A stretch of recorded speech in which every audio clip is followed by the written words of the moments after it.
guys, mayroon pong paru-paro na ikot ng ikot dito sa loob ng bahay namin. Ayan siya. Kanina pa itong paikot-ikot, tas dumapo na siya dito sa kamay ko.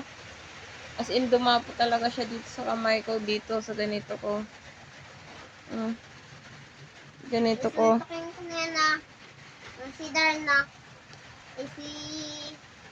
Yung paro-paro kung yun, no, dumapo dito sa kamay ko. Kanina pa siya paikot-ikot. Bakit kaya? Huwag ka lalapit, ma! Hindi, huwag kang ingay. Huwag ka lalapit, lilipad yan. Ano kayang, ano to? Anong ibig sabihin na naman nito? At meron na naman pong paru-paro na gala ng gala po dito sa loob ng bahay, guys. Kanina pa po siya, ikot ng ikot.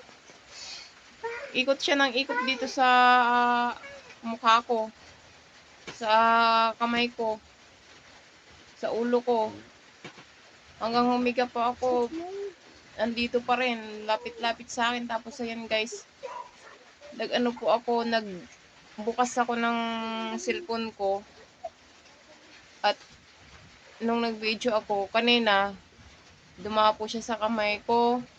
Tapos kasi nagsiselfone ako, nung binuksan ko yung video, ayan, lumipad siya at lumipat dyan sa kortina. Ano kaya na naman ang ibig sabihin nito? Anong gustong ipahiwatig na naman nito sa akin? Oh, magandang kulay na paru-paro siya, guys. Swerte, swerte.